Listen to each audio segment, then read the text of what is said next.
자, 이렇게 해서 이제 이력서를 만들었는데 이제 어려운 것 중에 하나가 뭐예요? 이력서로 보내야 될 거 아니에요? 근데 우리나라는 뭐가 있습니까? 사람인도 있고 잡코리아도 있고 해가지고 리서치해서 이제 보내보면 되잖아요. 그죠? 예. 그리고 또 우리는 공채가 있으니까 공채 시즌에 그냥 보내보면 됩니다. 그죠? 그러면 내가 어떻게 어디로 보내야 될지는 우리나라에서는 별로 고민거리가 아니에요. 그런데 미국은 뭐예요? 어디를 보내야 될지를 처음에 몰라요. 왜? 이미 신입사원들은 유학생들 중에서 또는 대학생들 중에서 인턴십을 하고 그 중에서 이미 신입사원들의 한 80% 90%가 채용이 돼버렸기 때문에 그런 경력을 통해서 또는 그런 경력이 아예 없는 친구들은 그런 경력이 있었지만 내가 풀타임 오퍼를 못 받은 친구들도 마찬가지겠죠? 어디를 보내야 될지를 몰라요. 그래서 이제 뭘 합니까? 리서치를 해보죠. 리서치를 하는데 어디를 봐요? 그래요. monster.com, careerbuilder.com 이런 데 봅니다. 우리나라의 사람인 것 같은 잡 포털 사이트예요. 거기에 아무리 우리가 이력서를 보내봐야 monster.com이나 careerbuilder나 이런 쪽에 포커스는 어디에 맞춰져 있냐면 영주권자면서 미국에 2년 이상 경력이 있는 경력자들에게 포커스가 맞춰져 있습니다. 우리처럼 한국에서 바로 미국 취업을 하려고 하거나 아니면 미국에서 유학생으로 취업을 하려고 하는 분들의 이력서는 monster나 careerbuilder 같은 잡 포털 사이트에서 전혀 인트레스팅하지 않은 레주메예요. 예. 그리고 설령 그렇게 해서 우리가 리퍼럴해서 취업을 시킨다고 해도 monster에서 회사로부터 피를 받을 수가 없습니다. 일반적으로. 예, 그렇기 때문에 사실상 그렇게 해서 잡서치를 하시면 불가능하다고 보시면 되겠고요. 그래서 그 다음에 이제 우리가 할 수 있는 거는 내가 관심 있는 분야의 회사들을 찾아내는 겁니다. 회사들을 찾아내고 거기에 포지션이 있는지를 일일이 확인을 해보는 거죠.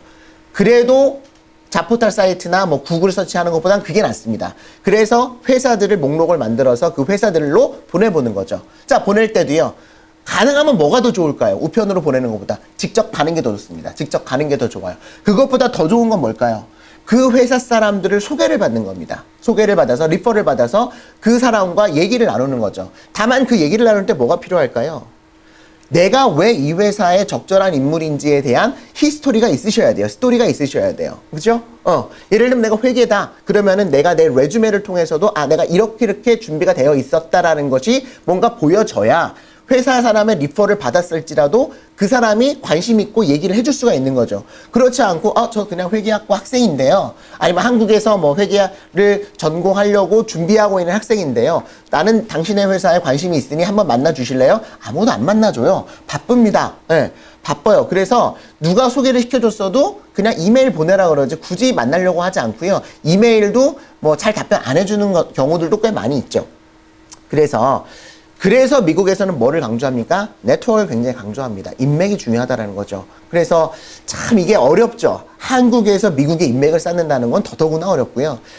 그나마 이제 미국에서 유학하거나 뭐 인턴십을 해봤거나 이런 친구들은 이제 페이스북이나 또는 뭐 제일 좋은 건 링크드인, 그죠? 링크드인이나 뭐 이런 어떤 SNS를 통해서 서로 커뮤니케이션하고 얼럼나이 한번 확인해보고, 그죠? 뭐 그렇게 해가지고 인맥을 쌓아가는 거죠. 그러나 사실 한계가 있습니다. 그래서 이제 어려움 중에 하나가 이력서는 이제 저희가 100% 도와드리죠. 예. 왜냐하면 어차피 그거는 뭐 우리가 도와주는 거긴 하지만 잘 만들면 되잖아요. 그죠? 끄집어내가지고. 그런데 이 인맥은 본인이 없는 경우에는 역시 누군가한테 소개를 받아야 되는 거죠. 자, 어쨌든 이렇게 해서 이제 소개를 받았습니다. 그래서 드디어 대망의 인터뷰가 잡혔어요. 잡힐 수 있습니다. 그리고 저희 회사도 인터뷰를 굉장히 많이 잡습니다. 미국 회계 법인도 잡고, 미국 기업들도 잡고, 미국 로펌도 잡고, 유학생들은 말할 것도 없이 가끔은 한국에서도 인터뷰를 잡는 경우들이 있어요. 물론, 잡힐 만한 분들이 잡히는 거예요. 예. 그런데 이제 1차 인터뷰는 보통 유학생들이 이력서를 가지고 간단하게 하기 때문에 리크루터랑 같이, 캠퍼스 리크루터랑 하기 때문에 보통 통과가 되는 경우가 많아요. 그런데 2차 인터뷰가 들어가면은 거의 탈락하는 경우가 많습니다. 자, 왜 그럴까요?